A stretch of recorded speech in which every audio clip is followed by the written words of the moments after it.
happened in last year in April, and then suddenly he started feeling dizzy. He said, "I'm feeling dizzy." So I said, "Okay, just sit." And I went and got him a glass of water. I got him a glass of water and he started vomiting.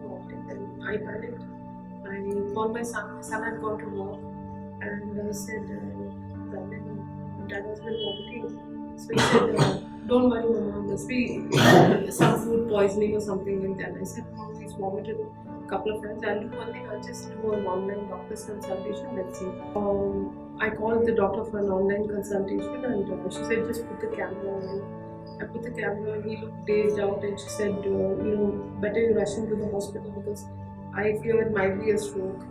So I just called my son. I said, "Okay, I'm getting the ambulance, you come." So within half an hour, we rushed him to the hospital, and then we realized he had a brain hemorrhage. So they had to operate on him, and he had around 4 surgeries, and he went into a coma. And then after he was in coma in the ICU, the doctors called me and said that the swelling in the brain has gone a lot more, and they would want to remove a chunk of his brain. And I said, he's already in a coma, and if you remove a part of his brain, how do we know he's even going to recover? And even if he recovers, he shouldn't be a vegetable. And the doctor told me plainly that there are no guarantees. We cannot guarantee that he's going to recover in so many days. We cannot. It's just that we want to give him a chance at life.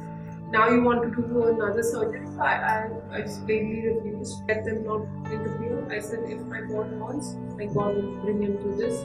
He has to heal him. That's it. And at that particular night, which we told them, it was so critical for us, and we didn't even sleep, just scared that the phone will ring and they will call and tell us that he's no more. But my daughter said, so we also had given up hope. Looking at him, we couldn't go near him, we couldn't touch him. He was just burning with fever, and my daughter said, "No, Dad is not going to come. Dad is going to come through this. Dad is a fighter. Dad is going to come through this." And in my heart, I just felt the Lord told me, call pastor and ask him to pray. And in the Bible it says, call the elders to pray for the sick. So I just obeyed God, and we done the video call, and pastor told me to put my hand, we prayed for him. And the day we prayed for him, the fever just subsided automatically. And the next 4 days, there was no fever spurts or whatever, no high fever at all. And then I just felt like God telling me, get him out of the hospital. But how to get out? The bill was so huge, and I was just thinking, how am I going to pay this bill? And all the time I kept thinking, God, from where am I going to get the money? How am I going to pay this bill? I don't have money. My insurance is exhausted. Whatever it is completely over, and I don't have the money. If you are going to get him out, you have to pay the bill because I have no money. It's you.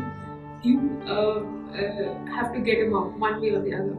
And I just felt like I wrote a mail to the MD of the hospital, and I told him our condition, and I said I have no money to pay the bill. And the next thing we knew, we got a letter from the hospital, and they gave us a discharge summary without paying 1 rupee. I brought him out of the hospital. For me, that is such a big miracle, knowing how the hospitals are, and I felt God's presence next to me all through his recovery time. Whenever I needed anything, he made sure that I don't feel the need of money because his hand was there. And he has brought us so far, 90%. Another 10% no, I know we can bring him out much better than what he was before going into getting this. And really, thank you, God. Thank you for being such an amazing father. An amazing father who protects his children and who loves his children unconditionally. So thank you so much. And all praise and honor and glory to you, Lord. Thank you.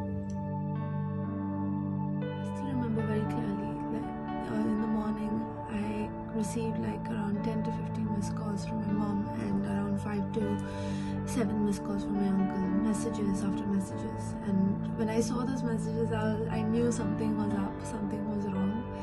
and I was scared to find out what was the news that they wanted to tell me. And but I had to find out the news, so I called her up, and I heard that my dad had brain hemorrhage. When I heard that news, I was shocked and I was trembling and I didn't know what to do. The only thing I could think of was just praying and thinking, hoping and praying that he can recover and get back to his feet, and to help and save my family from this. And also I just wanted to go back home. That very instant when I heard that news, I didn't know, I didn't want to stay in another country and know that my family was not safe. And I've always prayed and asked God to keep them in your protection, because I'm not there with them and I don't want anything bad to happen to them. I went back home to just be with them and be with my dad. And it was around 2 years because of COVID. I couldn't see them, and this was not the way I wanted to see them. Actually, I had even told that to my mom, that I didn't want to see you like this. I wanted to come home happily after COVID, and this is the way I had to meet them. And the first thing I saw my dad, I didn't see my dad for so long that I saw my dad in an ICU. No response, no nothing. His eyes were just open, and he saw me and he just smiled. And that's the only thing he could do, because he had no life in him, nothing. And knowing my dad, he's a very, he always wants to be active. He always wants to walk around. He doesn't want me or my brother to just sit still and do nothing. And he just Kim, Brandon, go for a walk, do this, do that. And seeing him, the person who's being so active all his life, lifeless on a bed, it was so hard to see that. And the doctors were giving all bad responses, and there was no good sign of him recovering. But one thing was for sure, was that people around us and our belief and faith had definitely, slowly but definitely, brought him back together. I think with him, there were so many signs from doctors and medical staff that made us feel like maybe there's hope. But I think me and mom prayed, and I think I genuinely feel that there were so many situations where he should not have made it. And if it wasn't for someone looking over him, I think he would be sitting here. So I genuinely believe that God's been, in this whole journey, He's been there. He's been there looking over us, looking over him more than anything. And I think that's the reason, he's made such a big improvement in just 1 year. So we have to thank God.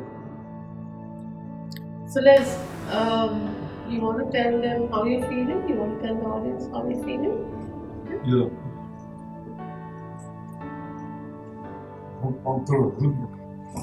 Now I'm fully recovered and doing very well.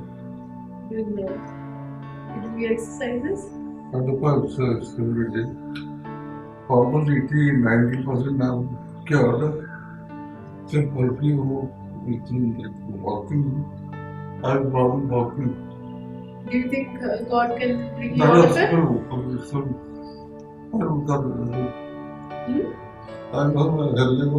fine. Yeah. I'm fine. You'll be fine, right? You'll be fine, right? No. Thanks be to God Thank you.